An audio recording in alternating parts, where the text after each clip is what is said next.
마음을 건강하게 만드는 방법이 뭐가 있을까 물어보는 분들이 많으신데, 몸을 건강하게 하는 거는 간단하죠. 잘 먹고 잘 입고 운동하고 간단해요. 근데 마음을 건강하게 하는 거는 그렇게 간단치가 않아요. 표면적으로 그냥 건강하게 만드는 방법들은 간단한 거 많죠. 웃음 치료도 있고 놀이 치료도 있고. 그런데 근본적인 거 치료는 안 되거든요. 가장 근본적으로 내 마음을 건강하게 만드는 방법은 자기 마음을 이해하는 거예요. 내 마음이 어떻게 생겼는지, 어떤 구조를 갖고 있는지, 내 안에 어떤 컴플렉스가 있는지 그걸 보시는 게, 그게 시간은 오래 걸리지만 그 대신 오랫동안 건강을 유지할 수 있는 제일 좋은 방법이에요.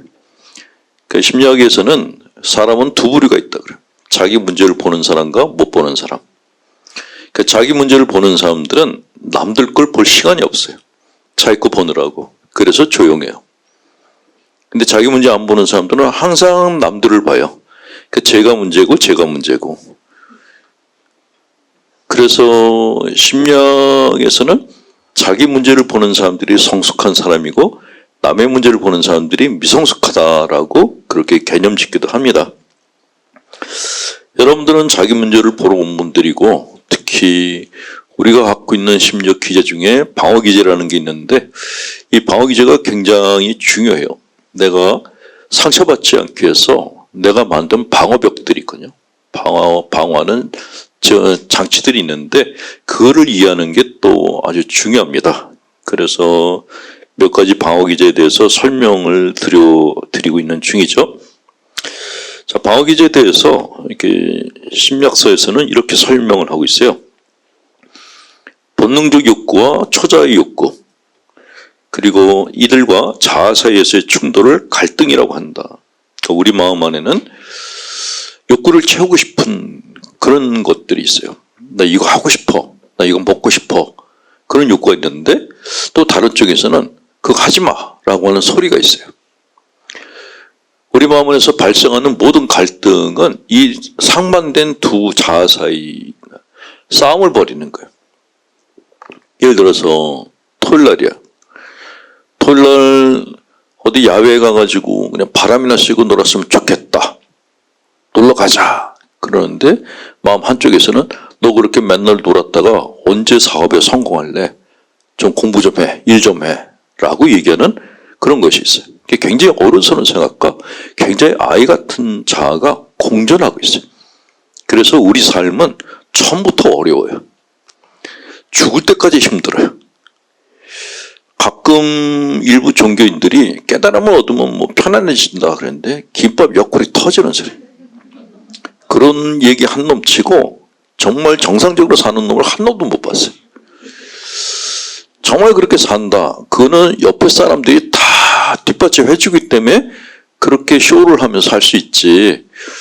여러분들 같이 생계에 매달려야 되고 애들 키워야 되고 집값 오르내릴 때마다 막 가슴이 막 뛰어야 되고 이렇게 사는 사람들은 그런 삶이 불가능해요. 그거는 산에서 혼자 사는 그런 사람들만 가능한 거예요. 모든 걸 다 갖추고 나 혼자 산에 가서 도 닦겠다. 이런 놈들만 가능하지 일상생활을 사는 사람들한테는 불가능한 얘기예요. 그런 헛소리는 안 따라가시는 게 좋아요. 이렇게 얘기를 하면 일부 종파에서 또 난리를 치겠다. 이제 어쨌건 저는 사실대로 얘기하고 있는데, 문제는 이렇게 내 안에 있는 어른스러운 생각과 아이 같은 생각 사이에 갈등이 심해지게 되면은 그게 만드는 게 신경증을 만드는 거예요. 신경이 예민해지고 머리가 아프고 소화가 안 되고 이런 모든 현상들이 내 안에서 일어나는 갈등 때문에 생기는 거예요. 쉽게 말해서 가정 안에서 아버지와 아들이, 엄마와 딸이, 아니면 가족 간에 싸움이 벌어졌어. 그럼 밥맛이 있겠어요? 하나도 없죠. 가정 안에서 가족 중에 하나가 아무 말도 안 하고 삐져가지고 가만히 있으면 모든 가족들이 다 배가 아파요. 가족들도 그러는데 내 마음 안에서도 똑같은 현상이 생긴다는 거예요. 내가 지금 뭔가 심리적으로 이렇게 힘들다, 괴롭다 그러면 내 안에서 싸움이 벌어졌다는 걸 의미를 합니다. 그 싸움이 왜 생겼는가? 이거를 파악해야지만 마음이 편해질 수 있는 거지, 이게 앉아서 기도 몇 시간 한다고, 명상한다고 해결될 문제가 절대로 아니라는 거예요. 자, 이 갈등이 모든 신경증의 뿌리가 된다. 따라서 방어기제는 이 갈등을 처리하기 위한 자아의 노력이다. 이 모든 과정은 무의식에서 일어나기 때문에 당사자는 이를 인식하지 못한다. 자아는 상황에 따라서 필요한 방어기제들을 자기 마음대로 자동적으로 동원하며 동원한 방어기제들은 자동적으로 작동한다. 한 번에 한 가지 이상의 방어기제가 동원되는 경우가 대부분이다. 자아는 방어기제를 정신병리적인 상태에서뿐만 아니라 정상 상태에서도 사용한다. 인간이 가지고 있는 성격성의 특성이란 알고 보면 그가 어떤 방어기제들을 주로 쓰고 있느냐 하는 것으로 볼 수 있다. 그렇기 때문에 심리치료는 성격의 개조를 목적으로 하는데 병적인 방어기제들을 건강한 것으로 재배치하는 작업이라고 할 수 있다라고 이야기합니다. 자, 오늘은 그 방어기제 중에 하나, 편향이라는 방어기제에 대해서 설명을 드릴 겁니다.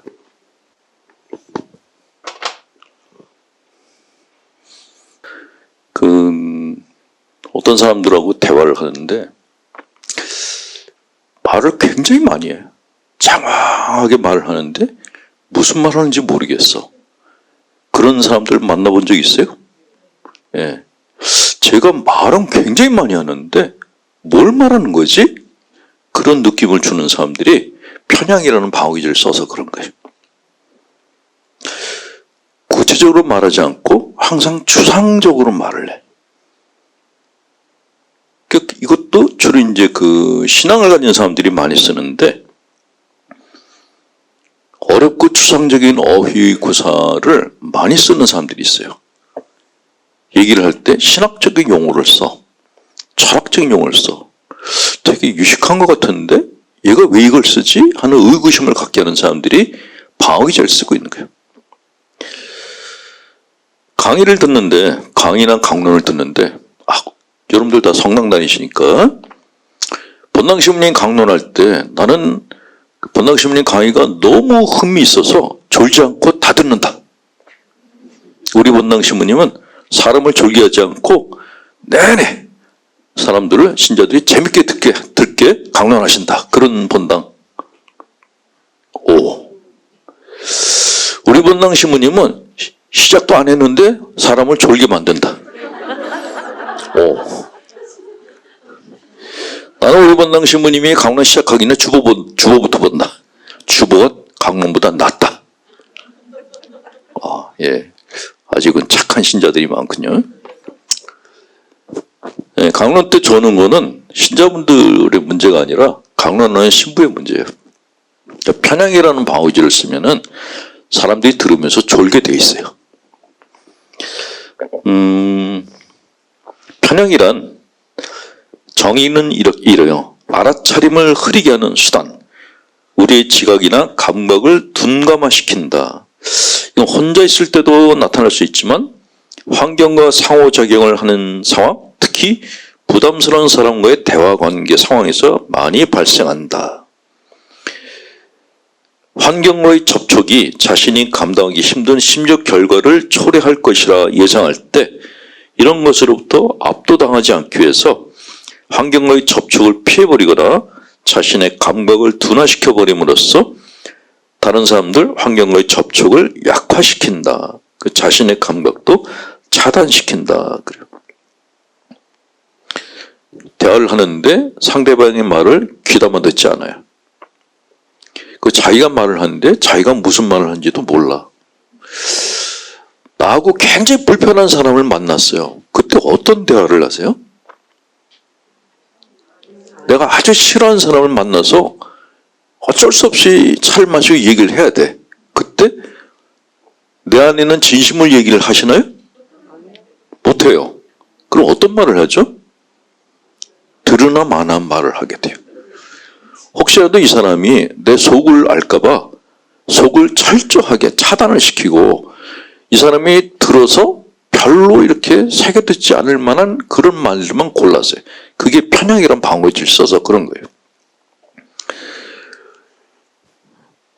본당 신부님들 중에 본당 신부들은 덜하고 나이든 이제 장가를 못 간 나이든 노총각들 중에 결혼을 왜 아직까지 안 하셨어요? 그렇게 물었을 때 당당하게 저는 뭐 마음에 드는 여자가 없어서 못했습니다. 이렇게 얘기하는 사람이 있는가 하면은 그냥 웃는 사람도 있어. 헛웃음 있죠? 그게 편향이란 방어기지. 그러시는 거 보니까 아는 사람들이 있구나. 예. 대개 편향이라는 방어기제를 쓰는 분들은 상대방하고 눈을 마주치지 않아요. 왜냐하면 사람의 눈은 그 사람의 마음을 많이 드러내죠. 눈을 이렇게 쳐다보면은 이 사람이 진심으로 말하는지 아니면 그냥 빈말로 하는지가 보여요. 내가 정말 내 이야기를 정말로 할 때는 사람들의 눈빛이 살아있어요. 그리고 초점이 잡혀 있어요. 그런데 내가 하는 얘기가 아니야. 그럴 때는 눈빛이 흐려요. 그 시선도 흐려요. 그 편향이란 방어기제가 연막 작전을 쓰는 거죠. 자, 이런 현상은 지식인들한테서 흔히 나타난다고 합니다. 직설적인 표현을 못하고 애둘러서 애매하게 표현하는 그런 사람들이 있어요. 신문의 그 사설란을 보면은 이제 그런 것들을 많이 보는데 그냥 뭐가 잘못됐다 이렇게 얘기하지 않고 빙빙 돌리는 거예요. 빙빙. 예, 그게 이제 편향이라는 거죠. 그렇게 하는 이유가 뭐냐면은 이 지식인 컴플렉스를 가진 사람들은 자기 안에 있는 욕구를 직설적으로 표현하는 것은 쌍스럽다라고 생각하는 거예요. 그래서 돌려서 말을 해, 돌려서. 그 시골 가면은 이렇게 한 자리 한다는 분들끼리 이제 그 대화를 시작을 하는데 정말 시잘데기 없는 얘기로 시작을 해요. 본관이 어디냐, 조상님이 뭐 했냐, 이것부터 시작해요. 그리고 자기들끼리 얘기를 안 하고 뭐 자식은 뭐 하고 지내냐, 뭐 가족 관계부터 실컷 물어봐요. 그 중요한 얘기 할 때에도 상대방이 얘기를 끊을 때까지 안 끊어요. 계속 빙빙 돌려요. 그런 자리에 같이 앉아 있으면 숨 막혀서 죽을 것만 같은 거예요. 시골 가면은 그런 분들이 의외로 많아요. 근데 그렇게 얘기하고 당신들끼리는 굉장히 멋스럽게 대화를 나눴다고 생각하죠. 제가 한 번은 종교인 그룹에 이제 초대를 받아갔었는데 한 2시간 동안 식사하는데 정말 속이 뒤틀려가지고 앉아있을 수가 없었어요. 대화를 나누는데 본심이 아닌, 그냥 본심이 아니라는 게 느껴져요.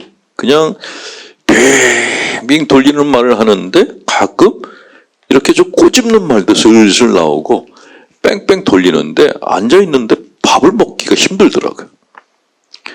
굉장히 경직되고, 그런데 본인들끼리는 되게 그게 멋스러운 지식인들의 모임이라고 생각하더라고요. 딱 한 번 가고 그 다음에 이제 그 모임은 못 가겠다라고. 차라리 고스톱을 치는 게 낫지 이런 데 있는 건 사람 죽겠다는 생각이 들었는데 그게 바로 편향이란 방어기제를 가장 많이 써서 그렇다는 거죠. 좀 식자연하는 분들이 이 방어기제를 가장 많이 써요. 어려운 단어 한자 수구를 많이 쓰는 분들일수록 편향이란 방어기제를 쓰고 있는 거죠. 예수님은 어떠셨을까요? 복음서에 나오는 예수님 말씀 중에서 여러분들이 알아듣기 힘든 말이 있었나요? 예수님 말씀은 다 대중언어예요. 대중언어. 그 일반 사람들, 농사 짓는 사람들, 그 일상생활을 하는 사람들도 다 알아들을 만한 그런 말씀을 하셨어요. 절대로 추상적이고 수준 높은 그런 영적 언어 하나도 안 쓰셨어요. 그게 그리스도예요. 편향이란 방어기제를 아예 안 쓰신 분이라는 거죠. 자, 그런데 종교인들 중에서 이런 주님의 뜻과는 다르게 굉장히 편향이란 방어기제를 많이 쓰는 사람들이 있어요. 이런 분들의 특징 중에 하나, 강론 중에 하느님이라는 단어를 너무 많이 써요. 근데 본인이 하느님을 만나본 적이 있냐? 없어요. 하느님과 대화해본 적 있냐? 없어요. 그런데도 하나님이란 말을 계속 써요. 많이. 그거는 내가 하나님 처음이 없다는 것을 숨기기 위해서 편향이란 방어기제를 쓰는 거예요. 또 믿음과 용서를 남발하는 종교인들도 굉장히 많아요.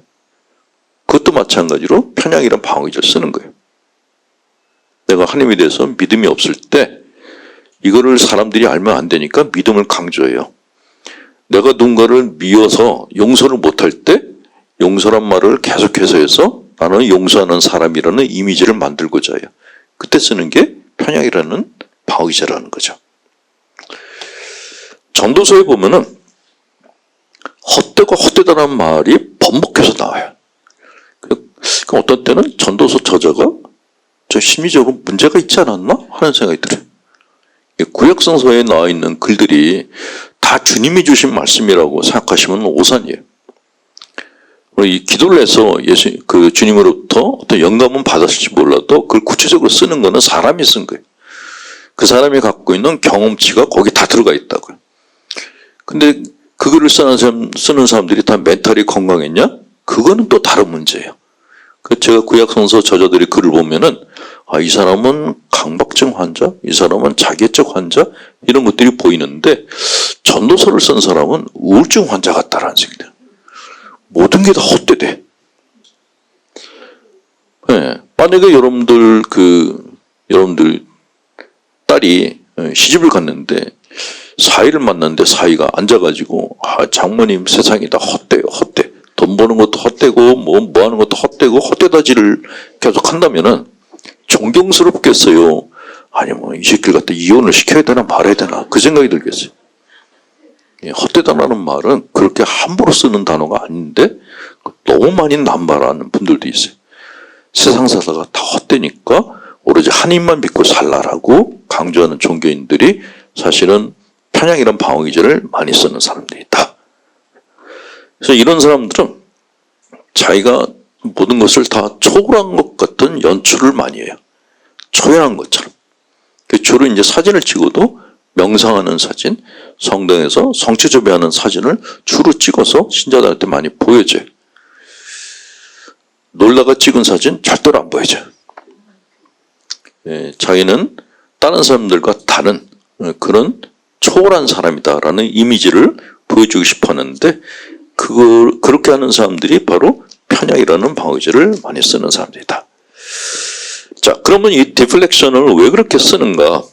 편향은 불안, 죄책감, 갈등, 긴장 등 여러 가지 부정적인 심리 상태를 피하기 위해서 사용하는 적응기제 하나이다. 특히 불안 방어가 중요 목적이다. 불안이 다양한 종류의 고통과 부정적 감정에 총체적으로 관여하기 때문이다.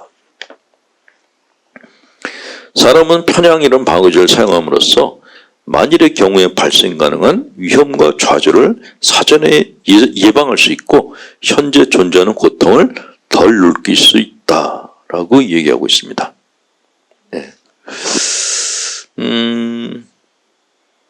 가끔 이제 신부들 중에 나는 모든 것을 어떤 것에도 연연하지 않아. 그런 친구들이 있어요. 나는 돈에 연연하지 않아. 나는 명예에 연연하지 않아. 이런 말을 쓰는 친구들이 있는데 그것도 마찬가지로 편향이라는 방어제를 쓰는 거예요. 정직하지가 않은 거죠. 내가 정직하게 말했다가 어떤 일이 벌어질지도 모른다라는 불안감이 있기 때문에 못하는 거예요. 그러니까 얼핏 처음 만났을 때는 굉장히 도덕군자 같이 보여요.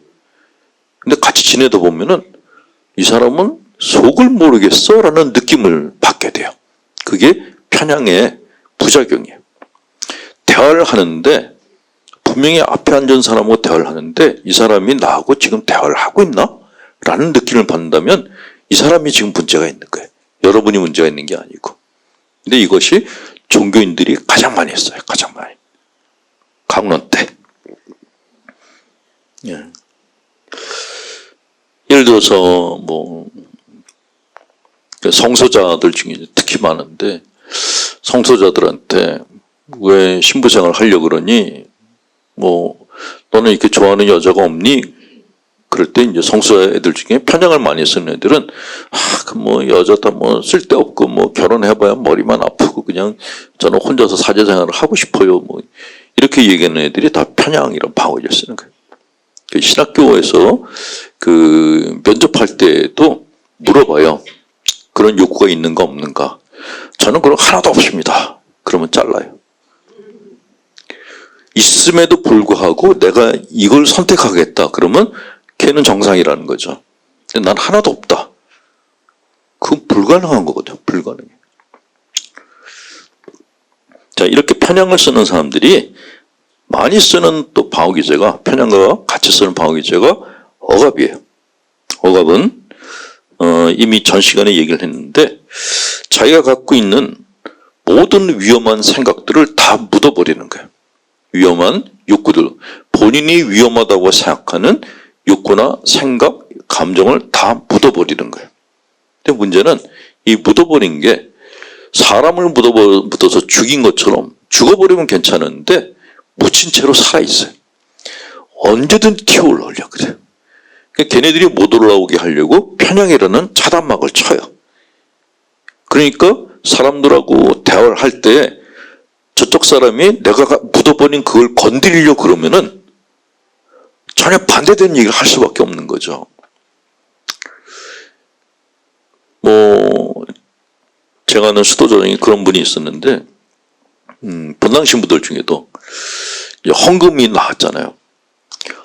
헌금을 봉사자 혼자 세우고 있어. 가서 도와줄 수도 있는데, 안 건져. 안 건드리려고 그래. 돈에 손을 안 대려고 그래. 그게 편향이에요. 그냥 도와주고 주면 되잖아요. 근데 아예 안 만지려고 그래요. 이 불교 쪽에 이런 편향이라는 얘기가 편향에 대한 이야기가 하나 있었는데, 스님 두 분이 냇가를 갔대요. 근데 물살이 좀 셌어요. 근데 처녀가 물가에 서 있더래요. 건너가야 되는데 겁이 나서 못 건너가고 있는 거예요. 근데 스님 둘 중에 한 스님이 자기가 딱 바지를 벗고 업히라 그랬대요. 그리고 건네다 줬대요. 근데 다른 스님이 그걸 보고서 어떻게 스님이 그럴 수 있냐? 어떻게 여자라고 볼 수 있냐? 그럼 걸어가는 내내 어떻게 스님이 그럴 수 있냐라고 계속 물었대요. 그랬더니 그 여인을 업어줬던 스님이 나는 그 처녀를 내려놓으면서 잊어버렸는데 스님은 왜 아직까지 기억하고 있냐? 그랬대. 그 스님이 왜 그 여인을 업었냐고 왜 따졌을까요?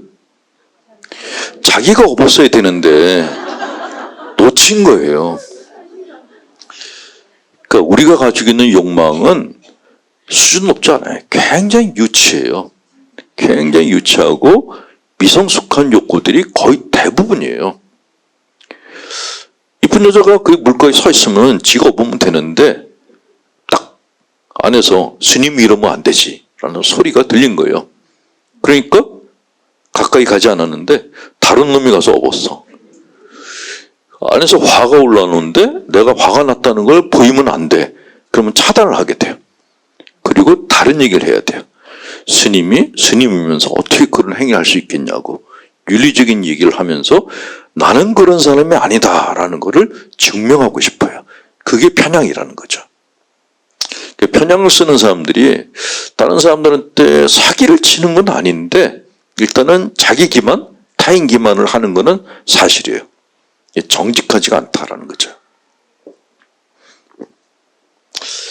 자, 이렇게 편향이라는 그 방어기제를 쓰는 사람들은 자기 안에 있는 욕구를 인정하지 못하니까 그런 것들로부터 자기 자신을 보호하기 위해서 자기만의 심리적인 성을 만듭니다. 종교적 자폐증이라는 게 걸린다고요. 가톨릭 신자분들 중에 이런 분들이 의외로 많아요. 자폐증 걸린 분들 보면은 사람을 안 만나고 다른 사람들과 대화를 하질 않으려고 그래요. 말을 섞질 않고 그런 분들은 얘기를 하면은 그 사람만의 언어를 갖고 있어요. 도저히 못 알아듣겠어요. 그러니까 자기만의 세계에서 자기만의 언어를 갖고 자기 혼자서 주인이고 대통령이에요. 1인 국가예요. 그렇게 살고 있는 사람들이 많은데 이게 종교를 갖게 되면 종교적 자폐증이 걸려요. 나만의 하나님과 나, 이게 2인 교회가 생기는 거예요. 대화가 안 되는데 본인은 굉장히 영적으로 성숙해 있고 거룩한 경지에 있다라고 생각해요. 자, 이분들은 성당에서도 일반 신자들하고 대화를 안 해요. 성당에 들어가서 기도를 해요. 하루 종일 기도를 하는데 대화를 안 해요. 본당 신부가 왔어요. 본당 신부하고 대화를 할 때에도 자기가 생각하기에 자기 수준에 맞는 신부들하고만 얘기를 하지 질이 떨어지는 신부들하고는 대화를 안 해요. 제가 몇 번을 당해가지고 저는 본당 가면 제일 먼저 하는 얘기가 저는 화투를 좋아한다는 얘기부터 시작하는데 그 얘기를 하면은 벌써 인상을 쓰는 자매들이 몇 명이 있어요. 아, 저 사람들이 자폐증 환자구나. 그 다음에 보면 항상 성당에 앉아있어요. 주님 비슷한 옷을 입고 그리고 자기들끼리만 밥 먹으러 다녀요. 예. 제가 나타나면은 싹 벌레 피하듯이 싹 피해요. 희한한 자매들이에요. 예. 자기들만의 어떤 독특한 공동체를 이루고 있는 거죠. 예, 수도자들보다 더 엄격하게 산다라는 그런 자부심을 갖고 있습니다. 어쨌건 그분들은 그렇게 사는 게 행복하기 때문에 굳이 그걸 깨트릴 필요는 없는데 문제는 그 상태가 계속하게 되면은 식력제나 조현병으로 진행될 가능성이 있어요.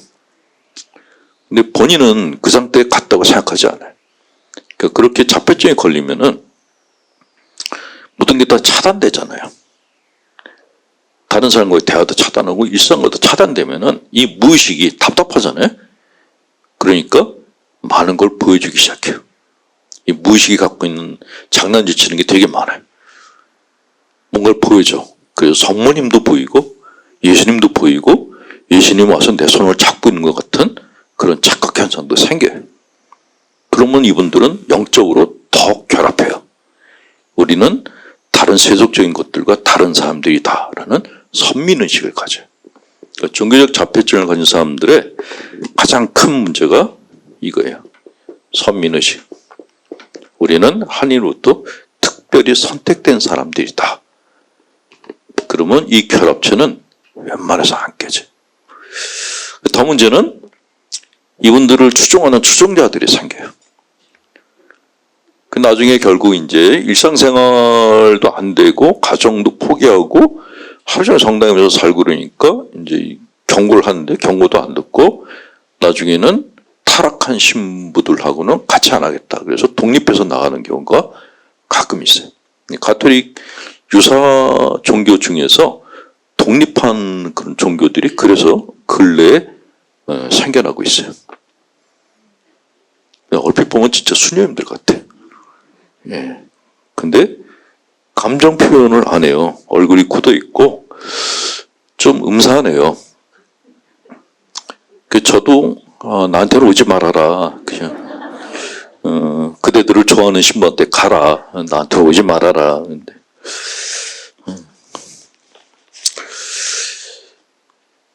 자, 편향이 갖고 있는 부작용을 좀 설명을 드릴게요.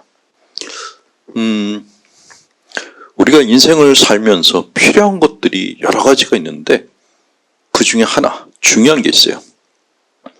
흥분. 여러분들은 언제 흥분하세요? 야, 흥분하지 마. 그렇게 얘기하죠? 흥분을 부정적으로 보는데 근데 우리는 흥분을 해요. 언제 할까요? 복권이 당첨됐어. 흥분해. 길 가는데 내가 알던 TV 탤런트 남자가 지나가. 그때 흥분해. 스포츠 경기를 봤는데 손흥민이가 골을 넣었어. 그때 흥분해요. 자, 이 흥분이라는 거에 대해서 많은 종교인들이 흥분을 한다는 것은 이성을 잃는 상태다. 흥분하면 안 된다. 늘 담담하게 살아야 된다라고 얘기하는 애들이 있는데 다 병자들이에요. 인간은 흥분을 해야 돼요.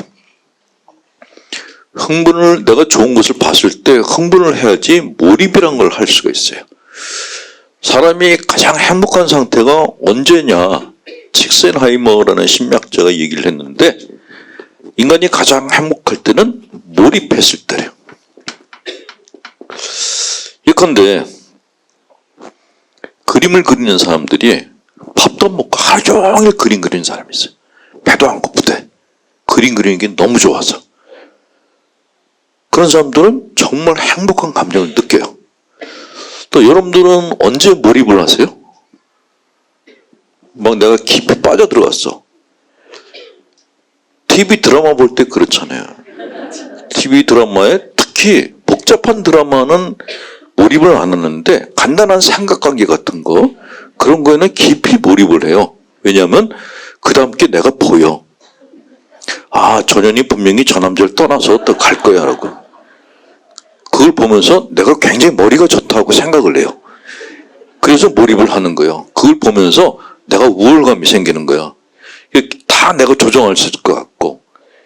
어쨌건 어떤 면에서는 내가 뭔가에 몰입을 한다는 건 정말 좋은 일인데, 이 몰입을 했을 때 내 감정은 담담하지가 않고 흥분 상태에 있어요. 그러니까 우리가 어느 정도 흥분 상태에 있는 것이 몸이나 정신의 건강에 좋은 영향을 미친다라는 거예요. 만약에 삼시세끼를 똑같은 밥을 먹고 삼시세끼를 그냥 똑같은 사람들만 만나, 똑같은 자리만 가고, 그러면 어떨까요? 너무 지루하겠죠. 예. 저는 봉쇄수녀원에 갈 때마다 이분들이 평생 어떻게 살까? 멤버가 똑같아. 하루 일과도 똑같아. 사는 것도 똑같은 데 살아. 이사도 없어. 어떻게 이렇게 살지? 걱정을 하는데, 그래서 그분들도 마실을 많이 다니더라고요. 바람 쐬러. 예, 미국은 남부 쪽인데, 거기 제가 아는 자매님이, 샌디에고구나. 샌디에고에 있는 봉쇄수녀원에 입회를 했어요. 처음에 입회한다는 얘기를 듣고, 그런 데를 왜 가지? 걱정을 했어요. 근데 한 50살? 그때쯤 입회를 해서 들어갔는데 지금까지도 그냥 수도생활을 해요. 근데 중간쯤에 한번 제가 미국 쪽을 갔다가 그 수도회를 방문할 기회가 있어서 들렀어요. 들렀는데 내가 아는 그 봉쇄가 아닌 거예요. 그러니까 우리나라 봉쇄 수녀원들은 일단은 수녀들이 머무는 자리가 되게 좁아요. 집도 작고 그래요. 근데 미국 샌디에고에 있는 그 수녀원은 산이 2개, 계곡이 하나, 수녀원을 자동차로 한 바퀴 도는데 1시간이 걸려요. 그냥 마을 하나예요. 거기에 10명이 살아요. 가고 싶죠? 저도 거기 가보고, 이야, 여기는 천당이네. 그리고 그 수녀원을 미국의 어떤 신자 기업가가 땅을 공짜로 주고, 집도 지어주고, 생활비도 대줘요. 지금도. 수녀원 가고 싶으신 분. 예. 그러니까 수녀들이 그렇게 땅이 크니까 할 일이 많은 거예요. 농사도 지어야 되고, 집 청소도 해야 되고, 그냥 바쁜 거예요. 자기들끼리 기도 시간엔 보는데 나머지 시간은 얼굴도 못 보는 거죠. 그러면 평생 살 수 있어요. 인간은 가끔 만나야지 반가워요. 혹시 배우자하고 사는데 나는 남편을 하루 종일 보지 못하면 못 사는 여자다. 그런 분 계세요? 계시면 제가 잘 아는 정신병원에 입원시켜드릴게요. 제정신이 아닌 거죠. 예.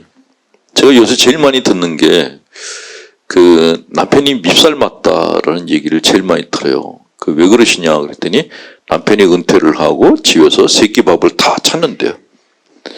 직장 다닐 땐 그렇게 안쓰러워서 챙겨줬는데 은퇴를 하고 새끼를 다 먹겠다 그러니까 밉다고 그러더라고요.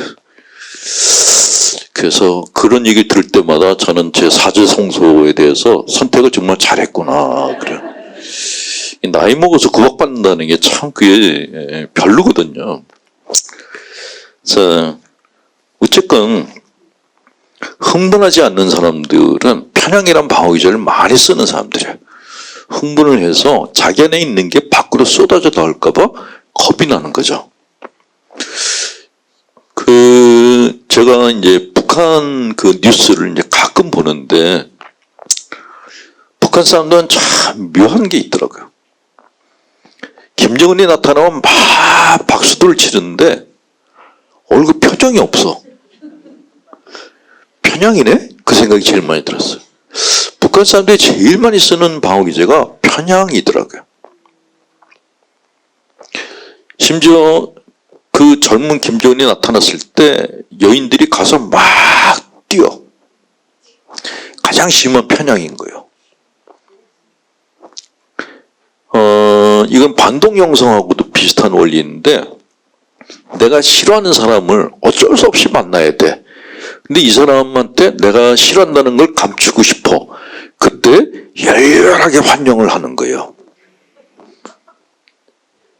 그게 반동 형성이란 방어기제고 편향을 쓰는 거예요. 그러니까 북한 사람들이 김정은을 욕하면서도 앞에 가면은 막 뛰는 이유가 그 뛰는 것만큼 죽이고 싶은 욕구가 있다는 거예요.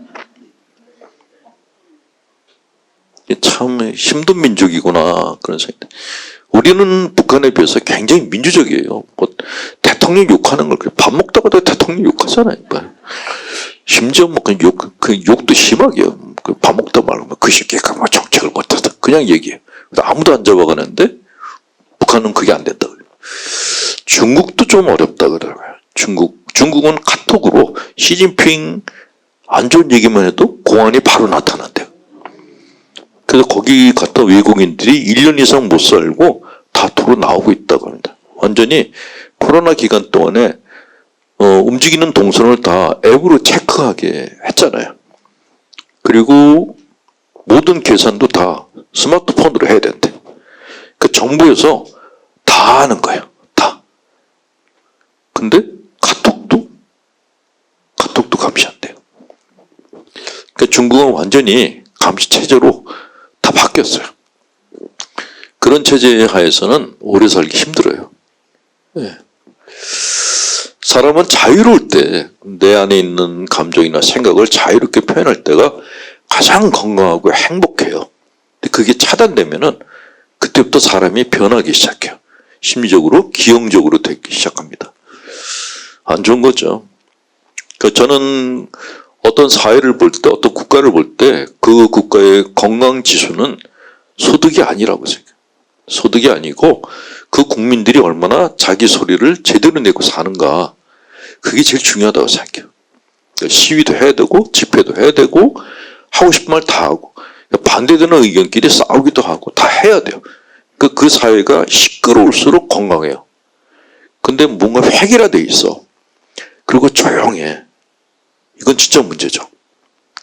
집안에서 애들이 쥐죽은 듯이 조용하게 있으면은 그 집안이 어떤 집안일까요? 애들이 안 떠들어. 부모가 시키면은 100% 따라서 순종해. 무섭죠. 그런 집안은. 제가 아주 오래전에 어떤 집에 초대받아 갔는데 밥을 먹는데 이게 밥 먹는 자리가 살얼음판 같았어요. 애들이 밥을 먹는데 소리를 안 내. 나는 소리를 내는데. 너무 불편한 거예요. 이게 뭐 접시에다가 이게 떠서 먹는데 짤가락 소리가 나잖아요. 내가 소리를 내면 애들이 저를 이렇게 쳐다봐요. 이 새끼들이 왜 날 쳐다보지? 근데 지들은 살살 먹어요. 근데 소리를 안 내고 먹으려니까 이게 먹었는지 안 먹었는지 잘 모르겠는 거예요. 근데 애들이 정말 너무 조용해요. 근데 그 부모는 자기 애들이 그렇게 조용한 걸 너무 자랑스러워 하는데 나는 그 집에서 나온 다음에 무슨 감옥에서 빠져나온 느낌이 드는 거예요. 어떻게 애들이 저럴 수가 있지? 걔네들이 지금 나이가 거의 30 중반 됐을 텐데 지금 어떻게 살고 있는지 정말 궁금해요. 그렇게 감옥 같은 체제 안에서 살던 애들은 성격이 건강하지가 않아요. 어렸을 때는 지들끼리 싸우기도 하고 밥 먹다 투정도 부리고 그러다가 아빠한테 귀싸대기 맞기도 하고 이렇게 자라야 돼요. 개구장이가 좀 자라는 게 가장 바람직해요. 심리치료에서도 심리치료 기법이 뭐 정신분석이니 융기법이니 인지니 현실요법이니 더럽게는 아니고 여러 가지 다양하게 요새 이렇게 지방 강의 가가지고 이렇게 센 발언을 많이 했더니 자꾸 이렇게 불합리한 표준적이 아닌 단어들이 자꾸 나오고 있어요. 어쨌든 심리치료에서 목표를 하는 거는 여러 가지 기법들이 있음에도 불구하고 딱 하나예요. 사람들을 개구장이를 만드는 거예요. 되게 신경증에 걸린 분들은 하고 싶은 걸 못한 사람들이에요. 억압, 편향, 여러 가지 방어기제를 쓰면서 내가 하고 싶은 걸 하나도 못한 사람들이 다 병에 걸려서 오는 거예요.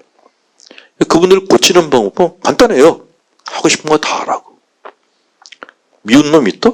그럼 벽에다 그림 그려놓고 그 발로 차라고. 나는 돈을 쓰지 못했다? 그러면 남편 몰래 돈 뺑쳐가지고 그거 가지고 실컷 쓰라고.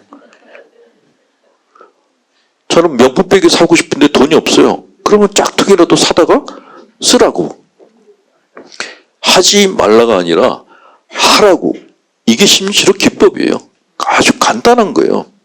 우리 마음 안에는 금기사항이 너무 많아요. 하지 말라는 게. 이게 신앙을 가졌더니 금기사항이 10배로 늘어났어. 하지 말아야 될 게 너무 많아. 그러니까 신앙심이 깊을수록 신경증 증세들이 굉장히 심해요. 그러니까 심리치료에서는 그런 걸 다 줄여라. 네가 하고 싶은 걸 다 하라고 시키는 거예요. 돈이 없어 못하겠다. 그러면 글이라도 쓰라 그래요. 내가 거기에 갈 수 있다면 뭘 하고 싶다. 쓰기라도 하라고. 자기가 무엇인가 할 수 있는 것을 스스로 허용해 주라고 얘기해요. 그게 치료 기법이에요. 간단해요. 근데 쉬울 것 같죠? 못해요. 내 안에 그걸 다 차단하는 소리들이 또 있어요. 그러니까 상담가를 찾아서 그 상담가한테 10번, 20번 얘기를 들어야지 할까? 생각이 조금 올라오기 시작한다는 거죠.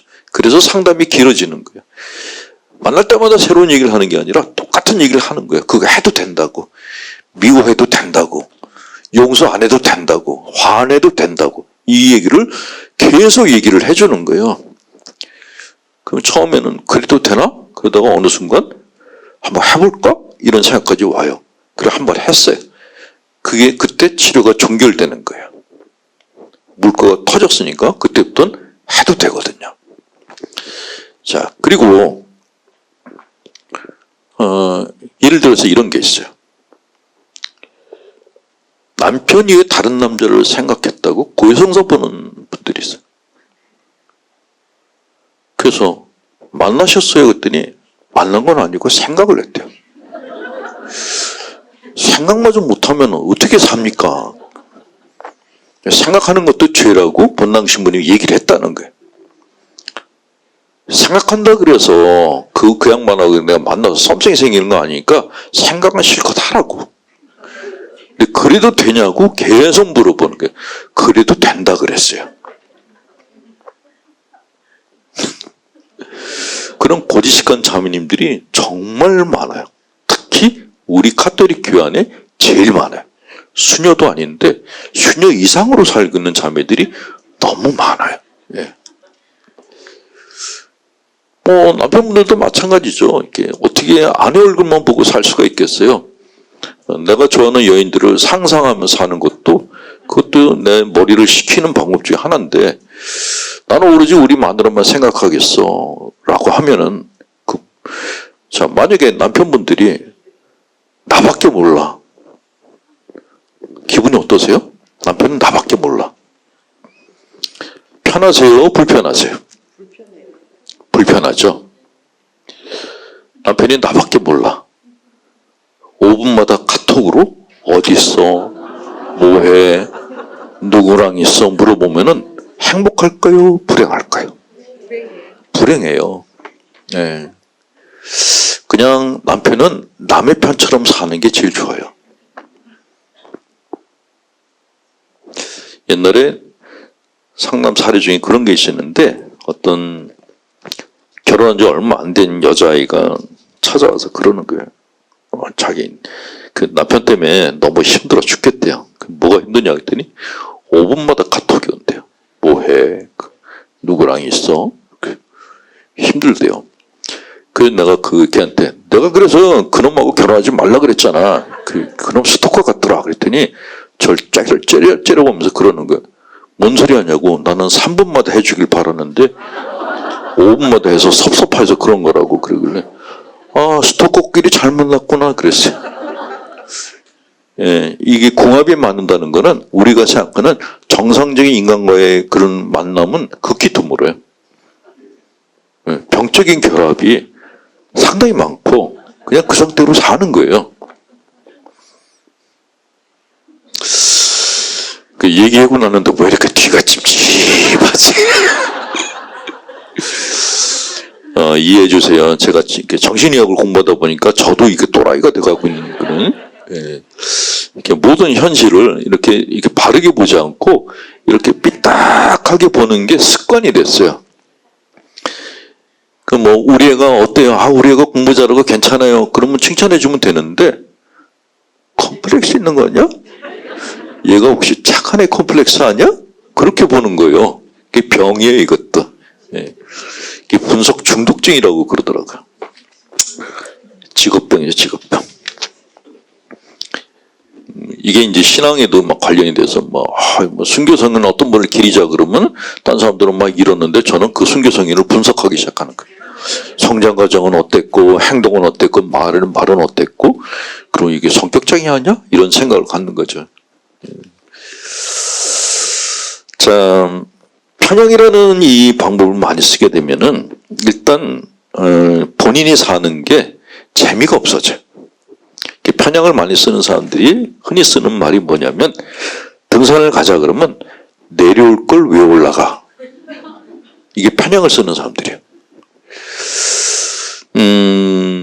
물에 물 탄 듯 술에 술 탄 듯 사는 사람들이 편향이란 방어기제를 쓰는 사람들이에요. 근데 얼핏 보면 도인같이 보여요. 잡기도 안 해. 돈도 가까이 하지 않아. 늘 명상 같은 걸 하고 있어. 자, 만약에 여러분 남편이 잡기가 하나도 없어. 만나는 여자도 오로지 나밖에 없어. 시간만 나면 명상하고 있어. 아니면 성당 가서 성취 좀 하고 있어. 어떨까요? 놀러 가자 그러면은 놀러 가는 거는 속된 거야. 이렇게 얘기해. 뭘 사고 싶다 그러면 그는 속인들이나 그런 걸 싹 갖고 싶어 하는 거야. 맛있는 거 먹자 그러면 지금 아프리카에서 굶는 애들 많은데 우리가 이런 거 맛있는 거 먹으면 안 돼. 이렇게 굉장히 도인스럽게 얘기한다 그러면 남편이 존경스럽겠어요? 재수없게 보이겠어요? 여기는 상당히 건강한 자매님들이 집단적으로 모여 있습니다. 예, 너무 도인인 척하면은 편향이란 방어기제를 많이 쓰고 있는 거기 때문에 대하는 사람으로 하여금 재수없다라는 느낌을 갖게 해요. 진짜 도인들은 만나면은 끌려요. 뭔가 이렇게 이 사람한테 의지하고 싶고 뭔가 가까이 가서 같이 있고 싶은 마음을 갖게 하는데 만났는데 이게 뭐가 아닌 것 같아. 그런 느낌을 주는 거는 가짜 도인들. 도인 컴플렉스에 걸린 애들이라 그러죠. 이 도인 컴플렉스에 가진 애들 중에서 가장 질이 나쁜 놈이 천공이에요. 걔는 제가 걔라 그러는 건 저보다 나이가 어리거든요. 그놈은 정말 저 영상을 몇 개 보고 이거 한번 잡아야 되는데 그 생각을 몇 번이나 했어요. 제일 화가 났던 게 예수님이 돌아가신 거는 약삭 빠르지 못해서 멍청해서 죽은 거라고 대놓고 얘기를 하는 거예요. 앞에 있었으면 정말 멱살을 잡아다가 끌어놓고 싶은데 그 영상이 계속 돌더라고요. 근데 제가 이해가 안 됐던 거는 그 영상이 도는데 아무도 항의를 안 하는 거예요. 그게 더 이해가 안 됐어요. 맨날 하나님을 찾는 그 신부들이 아무도 얘기를 안 해. 더 이해가 안 됐어요. 이것들이 입으로만 하나님을 찾고 진짜 예수님을 믿지를 않는 거 아닌가 하는 그런 생각마저 들었죠. 너무 화가 나서 천공에 대해서 써서 신문사에 글을 보냈더니 이렇게 존재감 없는 사람을 부각시키는 건 아닌 것 같다 그러면서 거절을 하더라고요. 몇 군데가 다 거절당했어요. 근데 존재감이 없기는 전 국민이 다 알고 있었는데 웃기지도 않는 일들이 너무 많아. 제가 천공을 만난 다음부터 이것들 다 실체를 까발려야겠다는 생각을 그때부터 하게 됐죠. 어쨌건 편향을 많이 쓰면은 생기는 문제 중에 두 번째. 첫 번째는 스스로가 무기력해지는 게 문제고, 두 번째는 고립이 되기 시작해요. 우리가 사람을 만날 때는 재밌는 사람을 선택을 해요. 가끔 신자분들이 본당 신부님들이 그냥 돈 있는 사람들만 만나고 가난한 사람들은 쳐다도 안 봐요, 이렇게 불평하는 분들이 있어요. 근데 신부들 중에 물론 그런 사람들이 있죠. 근데 대부분의 신부들은 안 그래요. 대부분의 신부들은 돈이 많고 없고보다 이 사람이 재미있냐 없냐를 더 따져요. 돈이 많은데 같이 밥 먹으면서 잘난 척을 너무 많이 해. 절대로 안 만나요. 신부들은 가진 건 없는데 자존심들은 더럽게 세요. 그러니까 신부들 보통 때 보면은 그냥 이렇게 후실그레 하고 다녀가지고 별 볼 일 없는 인간들처럼 보이는데 보이지 않는 자존심이 무지하게 강해요. 그래서 다른 종교인들과의 대화 자리에 안 나가요. 필요가 없다고 생각하는 거예요. 내가 왜 거길 가야 돼? 네. 본당 신부들은 본당이라는 성의 성주들이에요. 내 성만 지키면 되지 내가 거길 왜 가? 그게 본당 신부들이에요. 그러니까 본당 신부가 성주라는 생각을 갖고 있으니까 돈 많은 사람이 오나 돈이 없는 사람이 오나 대하는 거는 똑같아. 개신교하고 다른 게 그거예요. 다른 이유가 본당 신부들은 돈 많은 사람이 헌금을 많이 해도 그게 자기 수입이 안 돼. 금액이 정해져 있잖아요. 그러니까 굳이 돈 많은 사람을 막 잘해줘가지고 헌금 많이 해야 될 이유를 모르는 거예요. 할 필요가 없다고 생각하는 거죠.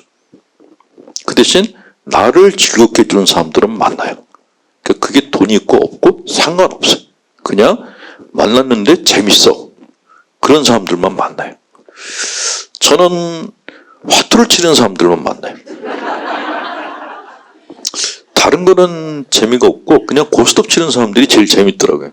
성격도 좋고 고스톱 치는데 수백만 원이 필요한 게 아니라 그냥 몇만 원만 있으면은 4-5시간은 그냥 즐겁게 시간 보낼 수 있으니까. 근데 그 중에서도 치면서 곤조를 부리면 바로 잘라버려요. 돈 잃었다고 막 찡찡대고 그러면 바로 잘라요. 어차피 다음 판에는 누가 딸지 모르는데 그냥 그러니 하고 그냥 깔깔대고 웃는 사람들이 제일 편해요. 네.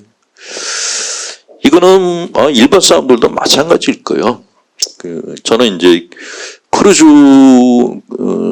인솔을 많이 나갔는데 되게 크루즈에 조금 이렇게 재산이 있는 사람들이 주로 와요. 비싸니까.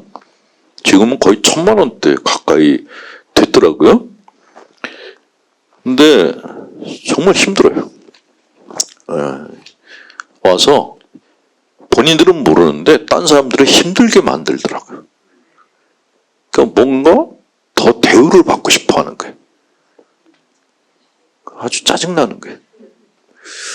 편안한 사람, 재밌는 사람이 제일 좋아요. 그런 사람들이 편향이란 방어제를 안 쓰는 사람들, 정직한 사람들, 자기 감정에 정직한 사람들이 제일 편해요.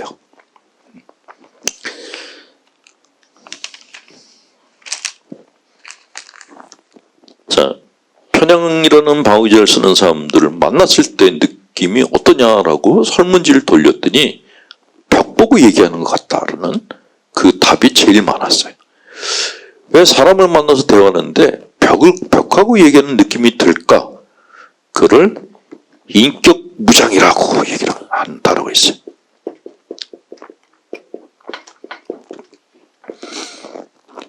장수들이 전장터에 나갈 때는 갑옷을 입잖아요. 요새 제가 가끔 거란전쟁 드라마? 제목이 뭐죠?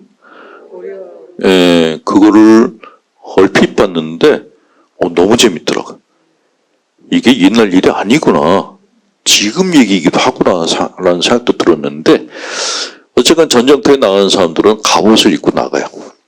근데 우리 마음 안에는 심리적인 갑옷이 있어요.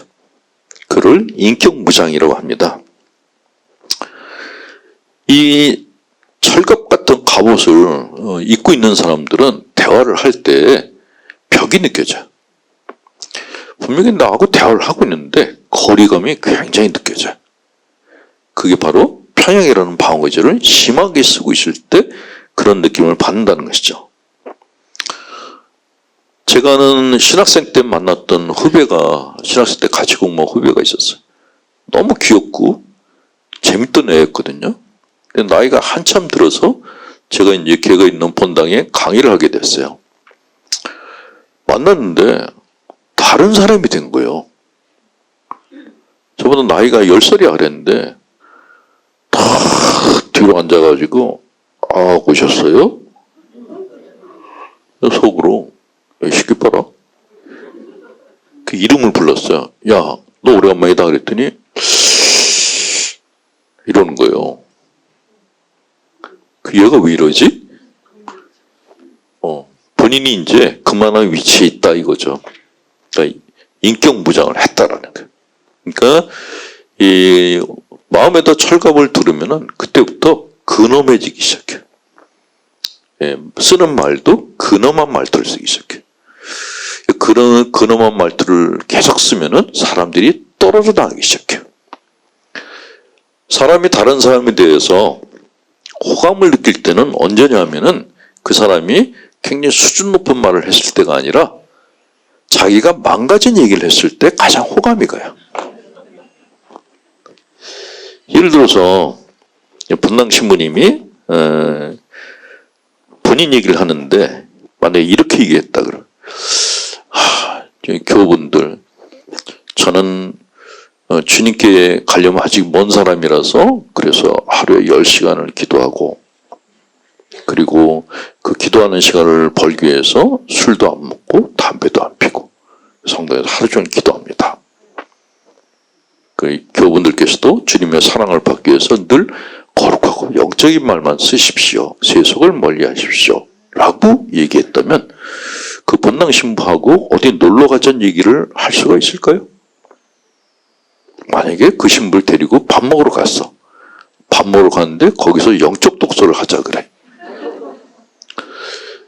제가 지방의 수도원 중에서 어떤 수도원을 갔는데 굉장히 엄격한 수도였어요.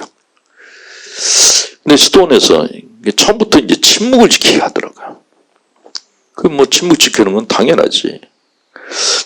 밥을 먹는데 한 사람이 일어나가지고 창설자의 어록을 읽기 시작했어요. 이게 어록을 들으라는 거야, 밥을 먹으라는 거야. 근데 광부장 신부가 제 옆에 앉았어요. 밥을 떠줬는데 막 먹으려고 그러는데 광부장 신부가 가만히 있는 거예요. 어록을 읽으니까 밥을 안 먹고 그거 듣고 있는 거예요. 수사들이 다. 근데 나 혼자서 딸그락 먹거리고 먹기가 뭐해서 같이 이러고 있었어요. 얘기가 끝나질 않는 거예요. 그게 끝났어. 그 다음에 성경을 또 읽기 시작했어요. 진짜 식사를 하는데, 이렇게 읽고 식사를 하는데 조용한 거예요. 그 수도는 그 이후로 다시 난 거예요. 사람 사는 데가 아니다. 예. 수도원도 가면은 수사들이 막 활력 있는 데가 있고 어떤 데는 막 죽어 있는 데가 있는데 그게 어떤 방어 기제를 많이 쓰느냐에 따라서 분위기가 그렇게 바뀌어요. 예. 신자분들은 그냥 엄격한 봉쇄 수도원의 수도자들은 굉장히 영성이 깊을 거라고 생각하는데 천만의 말씀. 그렇지 않아요. 가서 이렇게 대화를 해보면 이 사람들의 멘탈이 얼마나 건강한지가 느껴져요. 그 사람들이 쓰는 언어를 보면 건강한 사람들은 언어가 섞여 있어요. 대중적인 언어도 쓰고 영적인 언어도 쓰고. 근데 병적일수록 영적인 단어를 많이 써요. 편향됐다는 거죠. 좋은 게 아닙니다. 자, 만성적인 편향을 하게 되면 마음뿐만이 아니라 신체도 딱딱한 갑옷처럼 되어서 방어막을 형성한다. 그래서 생기는 게 정신 신체 질환이다.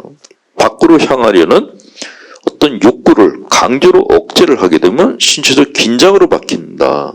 그래서 만성 두통, 소화기 장애, 호흡기 장애가 생기는 것이 이런 편향이란 방어기제 때문에 생긴다라고 이야기를 합니다.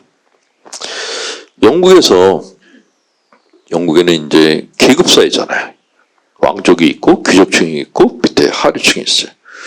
제일 병이 많은 계층이 어딜까요? 왕족이래요. 무슨 병이 제일 많은지 아십니까? 피부병이 제일 많대요. 이렇게 억제가 심하고 자기가 하고 싶은 말을 못하고 격식을 차리면 제일 먼저 생기는 게 피부병이래요. 여러분들 중에서 피부 질환이 심한 분들은 수다를 안 떨으셔서 그래요. 전화통화 붙잡고 3시간이고 4시간이고 수다를 떠는 분들은 피부병이 없을 뿐만이 아니라 턱 근처가 근육이 생겨요. 네. 정말 저는 그 공항에서 내 자매가 떠드는데, 짐 찾는 시간에 4시 떠드는데 그런 턱을 처음 봤어요. 보통 자매님들 보면 얘 갸름하잖아요. 이분들은 사각형이야. 여기에 근육이 있어. 얘기를 하는데 우와 대단하다. 얼굴도 혈색도 좋고 몸도 튼튼해요.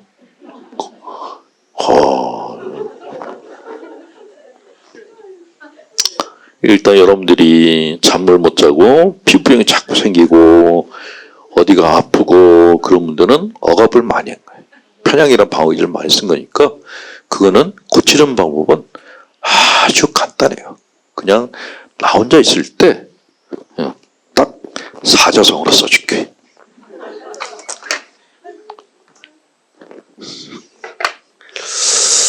네, 혼자 있을 때 예수님께서 그러셨잖아요. 너희가 기도할 때는 골방에 들어가서 혼자 하라고. 네, 골방에 들어가서 뭘 하라는 걸까요? 네.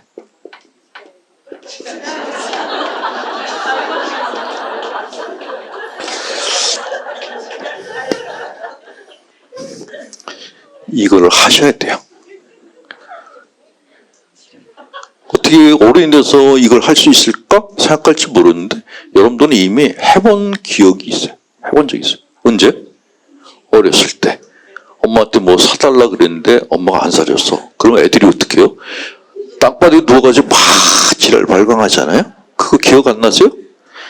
그거 한 번도 못 해본 분 한번 손 들어보세요. 예, 못 해본 분들은 신경성 환자들이에요.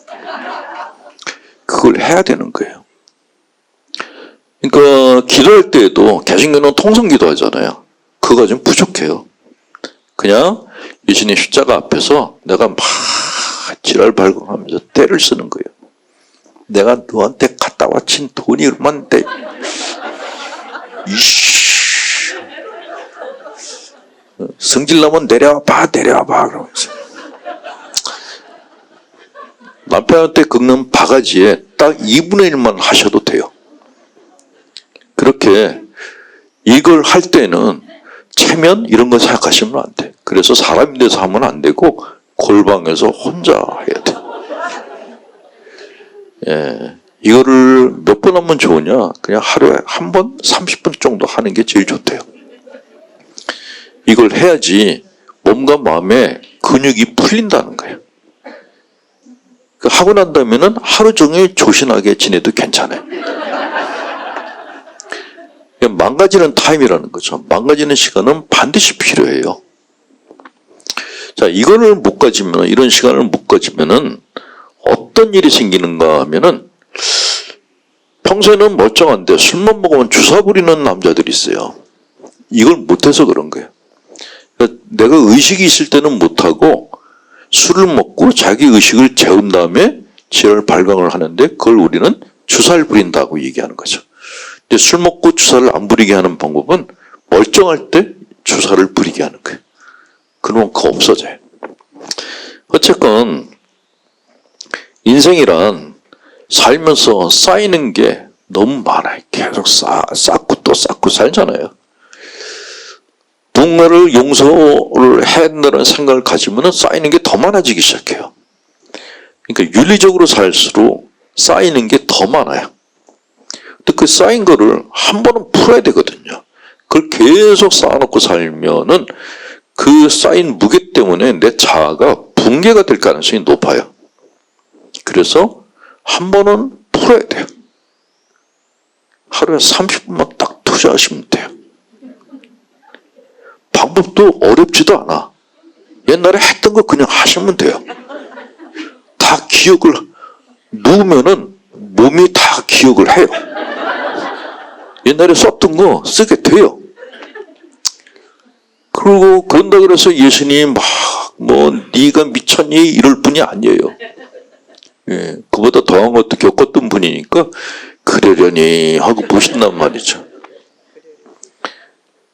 예수님이 내가 무슨 짓을 해도 나한테 화를 안 낼 거라는 걸 믿는 게 그게 믿음이에요. 믿음이 별거 아니에요. 예. 내가 무슨 짓을 해도 이 사람은 절대로 날 안 버려. 이게 믿음이에요.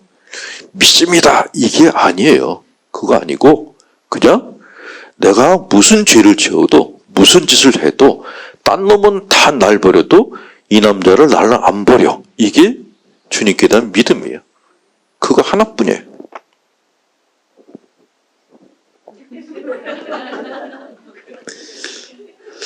그 남편을 정말 좋아하는 분들이 그런 얘기 하더라고요. 우리 남편은 내가 무슨 짓을 해도 늘 내 곁에 있다고.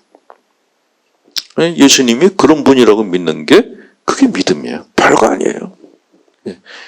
믿습니다라고 안 해치셔도 되고 내가 이 양반이 있나 없나 의심을 해도 괜찮다는 거죠. 내가 의심을 해도 이 양반은 안 떠나요. 안 떠날 뿐이라는 것만 알고 있으면 돼요. 그게 믿음이에요. 종교에서 믿음에 대해서 너무 잘못 가르쳐주고 있던 거예요. 내가 미우면 떠날지도 모른다라는 강박증을 자꾸 심어주고 있는 거예요. 종교에서.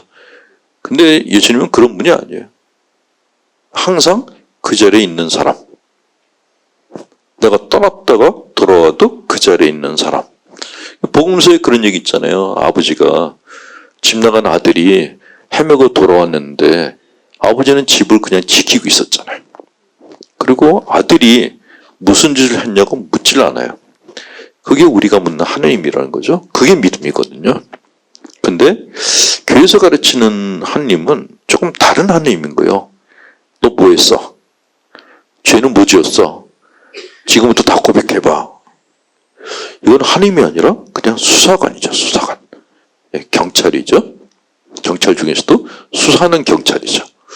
그런 이미지를 갖다 자꾸 신자분들한테 이야기하는 거는 일종의 가스라이팅이에요. 그건 정말 잘못된 생각이라고 생각되고 그냥 하나님은 고목 같은 분이에요. 내가 멀리 가도 고목은 안 움직여요. 그 자리에 계속 있죠. 우리가 믿는 하나님은 기다려주는 분이다 라고 생각하시면 돼요. 갑자기 이렇게 거룩한 얘기를 갖다가 나답지 않게 심시로 강의는 교회 어떤 그 정통적인 가르침에서 벗어날 때가 많아요. 그래서 막 하다가 끝에는 반드시 정리를 다시 해줘야 돼요. 마무리할 때 되면은 이제 그리스도교적인 관점으로 다시 돌아와야 돼요. 자, 편향치료법이 있어요. 편향이란 자기를 억제하다 보니까 자기가 갖고 있는 감각이 모르는 상태가 될 수도 있다는 거죠. 예를 들어서 옛날 수도원에서 그런 일이 있었다 그래요. 수도자들이 젊잖아요. 그 이쁜 여자 생각이 난다고요.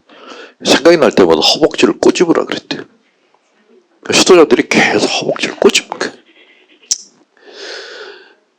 그러니까 지나가는 젊은 여자만 봐도 허벅지를 꼬집고 생각만 해도 허벅지를 꼬집고 허벅지가 이제 멍투성이가 된 거죠. 근데 그렇게 하다 보면은 나중에 여자라는 존재는 참 지겨운 존재다. 왜냐하면 나를 멍들게 하는 존재다라고 생각하게 돼요. 그러면 욕구를 다 억압하게 돼요. 근데 그게 그러다가 이제 만약에 사목한 데 나오잖아요. 그럼 여성 혐오증으로 나와요. 여성에 대해서 혐오한다는 거는 반대 감정이 있다는 거예요. 근데 이게 드러날까 두려워서 여성 혐오증을 갖는 거예요. 근데 이런 사람들 치료하는 방법은 간단해요. 그냥 만약에 이쁜 여인이 지나갈 때 그냥 이쁘다라고 말만 하면 돼요. 이게 왜 중요하냐면 이건 맛있다. 이거 좋네? 이런 표현들이 왜 중요한가 하면 그런 표현이 지금 내가 여기 있게 만드는 거예요. 강의가 들을만하네? 그러면 지금 내가 여기 있는 거예요. 오늘따라 남편이 멋있네? 그럼 지금 내가 지금 집에 있는 거예요. 근데 그런 감각을 갖다 다 차단시켜 버리게 되면 내가 지금 발을 땅에 딛고 있는 상태가 아닌 거예요. 허공에 뜬 상태가 되는 거예요. 그러면 하루를 사는데 뭐라고 살았지? 내가 뭘 위해 살지? 이 생각이 계속 떠오르게 돼요. 치료법은 다시 말하지만 간단해요. 좋은 건 좋다, 맛있는 건 맛있다, 저 사람 멋있네, 멋있다 라고 얘기하는 거예요. 멋있다고 얘기했다가 딴 여자들이 나를 갖다가 뭐라 그럴까봐 뭐라 하면 어떡하지? 이 생각을 가지면은 다시 허공에 뜨게 돼요. 발을 딛고 사시는 게 제일 중요해요. 그래서 자기 감각이나 욕구를 알아채는 작업이 굉장히 중요하다고 해요. 근데 문제는 모든 종교가 자기에는 그런 감각, 감정, 욕구 이런 것들을 부정적인 것으로 다 보는 거예요. 그런 걸 느끼지 말아라, 보지도 말아라, 하지도 말아라, 듣지도 말아라. 그러니까 우리도 모르는 새 계속 자라나는 삶을 살아왔던 거예요. 이게 가톨릭, 개신교, 불교, 유교 다 비슷하게 일어나는 현상이에요.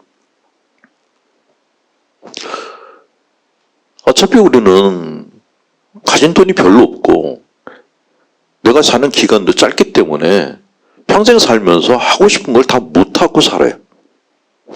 그래서 죽고 나면은 거의 100% 원기가 돼요.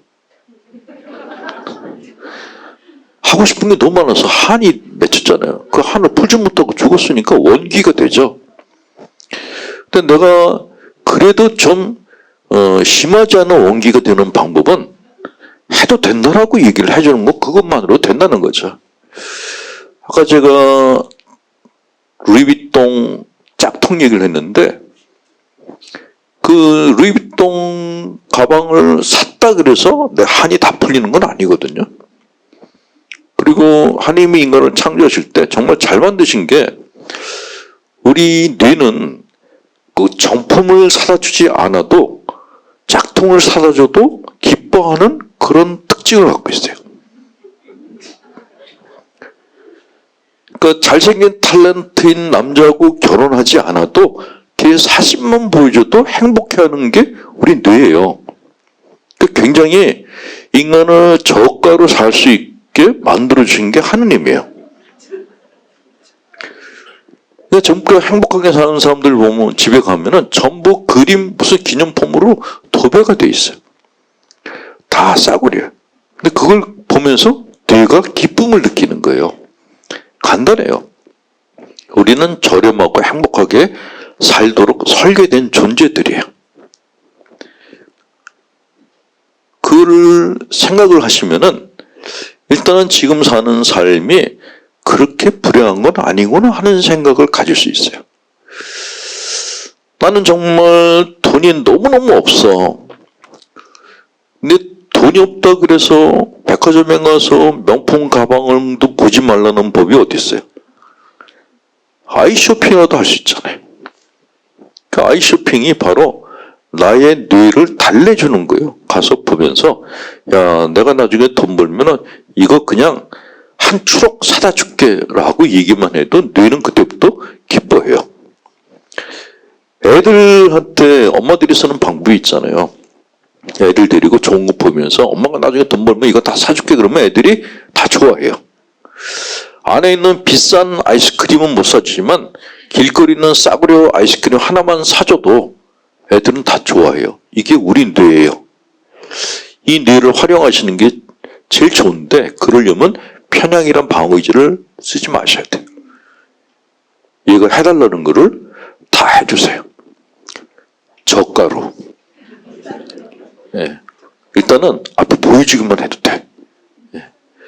그리고 뇌는 애라서 실증을 잘 내요. 계속 갖고 싶다고 안 그러고 그 갖고 놀다가 실증 나면 또 버려요. 그러니까 내가 나이가 많은데 라고 생각하면은 내적으로 불편해지기 시작해요. 모든 사람은 다 내적으로 어린아이예요. 우린 죽을 때까지 어린아이예요. 이 마음이 어렸을 때 막 애 같은 짓을 하면 응석 부린다 그러고 나이 들어서 하면 노망이 들었다고 표현할 뿐이지 똑같아요. 애 같은 마음은 나이가 80이 되나 90이 되나 똑같아요.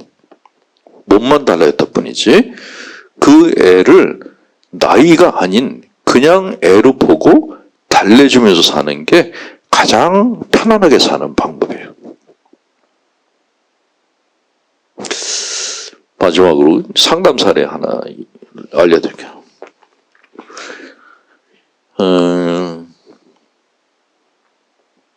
어떤 자매님이 나이가 들어가면서 남편하고 대화가 안 된다고 그 돌부처하고 사는 것 같다 그러면서 이혼을 하고 싶은데 돈이 없대요. 모아놓은 돈도 없고 자기가 나가서 이혼하고 나서 직장 잡을 자신도 없대요. 근데 남편하고 살기는 싫대요.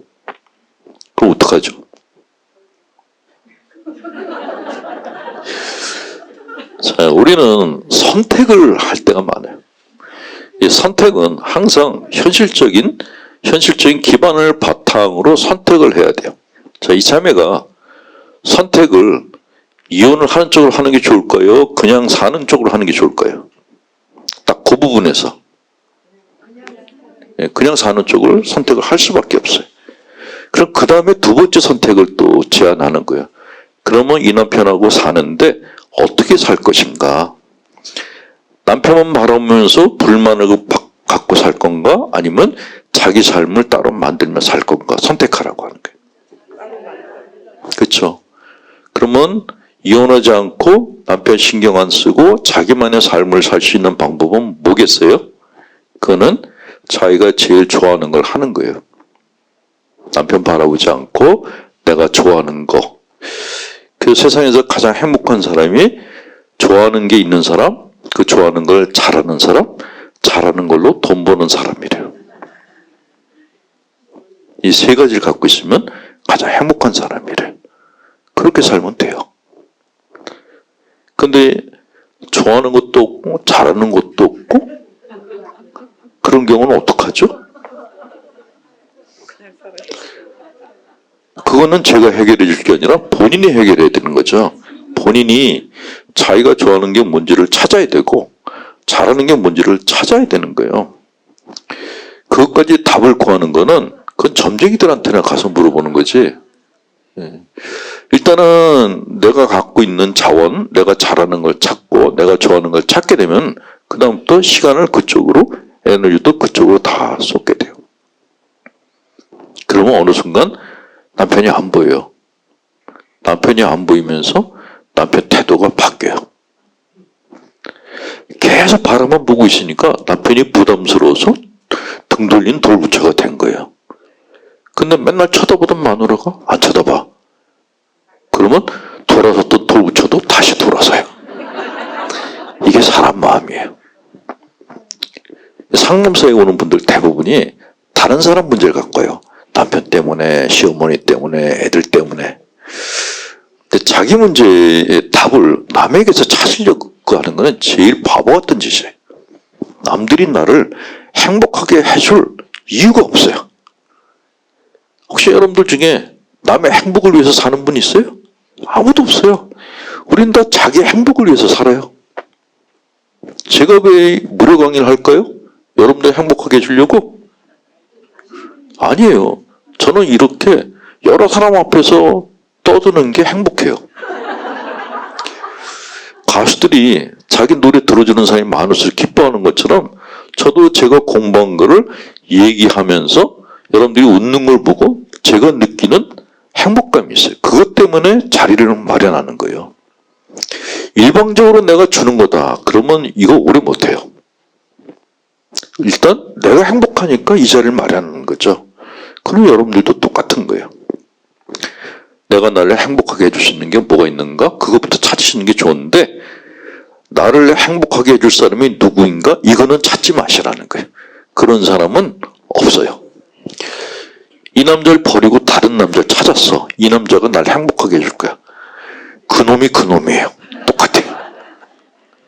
그 재혼한 사람들이 또 이혼을 하는 이유가 살아보니까 전 남편이나 지금 남편이나 똑같다. 그런 얘기를 하는데 정작 본인의 문제는 인정 안 해요. 본인의 문제는 뭐죠? 내 행복을 저 남자가 만들어줘야 돼라는 생각. 그게 의존성 성격장애자라는 거죠. 진짜 행복하게 살려면은 내가 나를 행복하게 만들 수 있는 게 뭐가 있지? 내가 잘하는 게 뭐가 있지?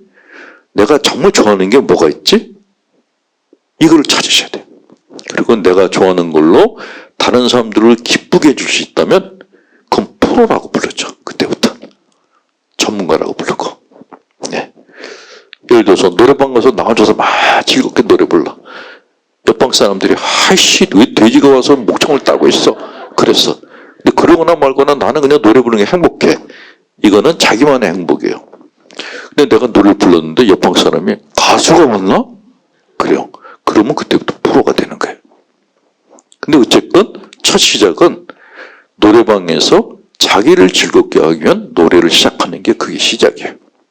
다른 사람 보지 마시고 자기 것만 보세요. 그러면 모든 방어기제들이 그때부터 그냥 없어져요. 방어기제를 쓸 이유가 없어져요. 그러면 방어기제를 쓰느라고 들어갔던 에너지를 쓸 필요가 없잖아요. 그러면 내가 좋아하는 게 그 에너지를 쓰기 시작해. 그러면 아까 말씀드린 것처럼 흥분 에너지가 올라오고 살맛이 나고 입맛이 돌기 시작하고 하늘이 보이기 시작하고 길가에 풀이 보이기 시작해요. 이게 내가 살아있을 때 나타나는 현상들이에요. 간단해요. 집에 가셔서 한번 써보세요. 내가 좋아하는 게 뭘까? 어릴 때부터 하고 싶었는데 못했던 게 뭐지? 써보시고 그리고 바로 시작하세요. 바로. 뒤로 미루지 마시고 나는 그림을 그리고 싶었는데 집안이 어려워서 못 그렸어. 근데 그림을 그릴 때 진짜 행복해. 그러면 바로 시작하셔야 돼요. 바로. 바로 안 하면 그 다음 날로 미루죠. 그러면 또 못해요. 그냥 그 자리에서 바로.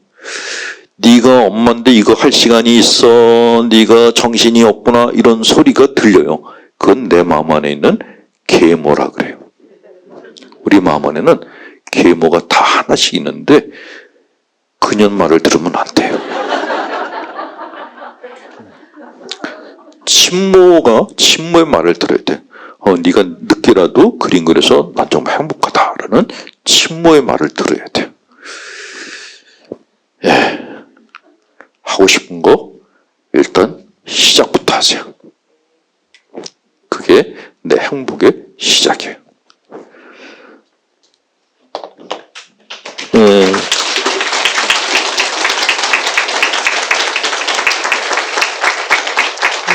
다음 달은 예. 예. 다음 달은 4월 13일 날 두 번째 토요일 날 3층에서 합니다. 예. 뭐 어차피 오셔봐야 뭐 그 층이 그 층이거든요. 네. 3층 아니면 7층이에요. 예. 예. 즐거우셨어요? 예, 우리 홍성남 신부님께 큰 박수 부탁드립니다.